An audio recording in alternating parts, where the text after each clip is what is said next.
Bonjour à toutes et à tous. Aujourd'hui, on va s'intéresser à une question assez fascinante.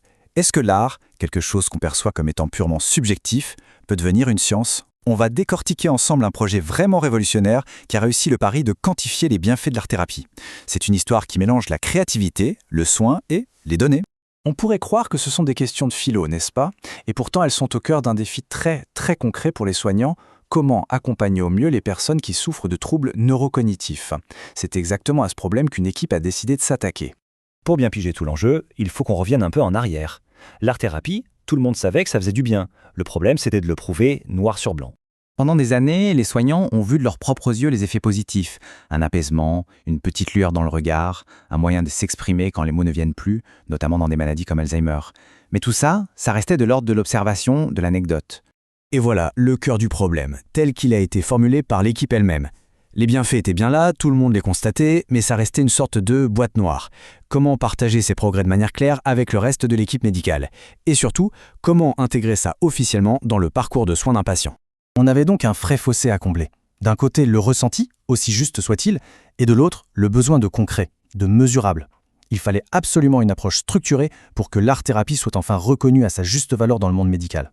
Et c'est précisément là qu'une solution incroyable a vu le jour. Un projet au nom un peu technique mais qui va tout changer. DTI. DATI, ça a été développé au centre hospitalier d'Ajaccio. L'idée de départ était simple mais super ambitieuse.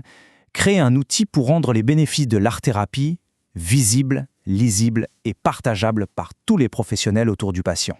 Alors comment ça marche concrètement? Eh bien, le génie de Daté, c'est cette grille d'évaluation qui repose sur 4 grands piliers. Chaque pilier est ensuite découpé en items très précis. Et c'est comme ça qu'on transforme une simple observation en données chiffrées. On peut enfin suivre une progression claire, séance après séance. Une séance structurée par Déti, ce n'est pas juste un atelier de peinture. C'est un moment vraiment bien pensé. Il y a cet équilibre parfait entre le temps de création pure, où on laisse parler les mains et les émotions, et le temps d'échange, où on essaye de mettre des mots sur ce qui a été vécu. C'est cette alchimie qui fait toute la différence. Bon, tout ça, c'est bien joli sur le papier. Mais est-ce que ça a vraiment marché? Les résultats de l'étude pilote sont là pour répondre. Et franchement, les chiffres sont assez bluffants. La réponse, c'est un grand oui, et un oui spectaculaire.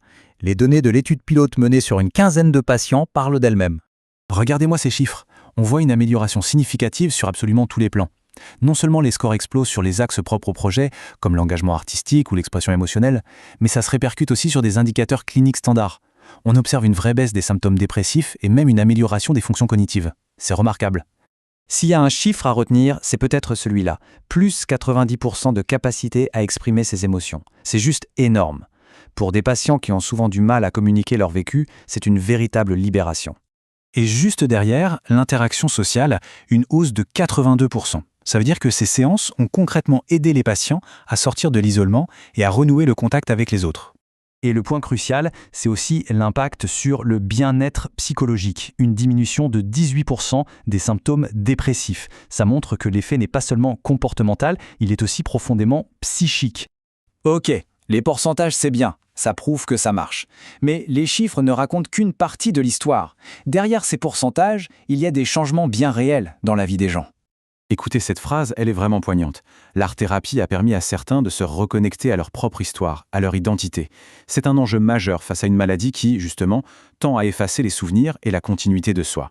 On observe donc un effet domino super positif, moins d'anxiété, une meilleure image de soi, plus d'engagement au quotidien.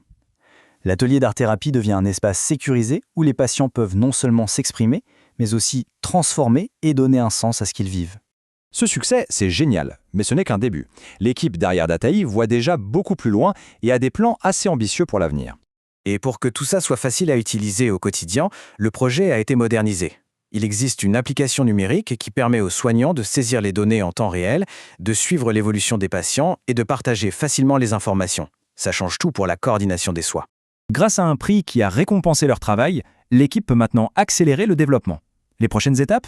Améliorer l'application, la diffuser plus largement dans d'autres établissements et bien sûr, lancer des études à plus grande échelle pour valider scientifiquement ces résultats très prometteurs.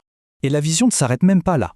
Les mécanismes qui sont à l'œuvre ici, l'expression, la mise en sens du vécu, la restauration du lien, sont universels. Ce dispositif pourrait être un outil hyper précieux dans d'autres domaines, on pense notamment à la psychiatrie. Et tout ça nous laisse avec une question fascinante. Le projet DATI a prouvé qu'il est possible de jeter un pont entre le soin subjectif et la mesure objective, de transformer une pratique qu'on qualifiait de douce en science observable. Ça nous invite à imaginer tout ce qu'on pourrait découvrir et améliorer dans le domaine de la santé si on osait enfin mesurer ce qui, a priori, semble incommensurable.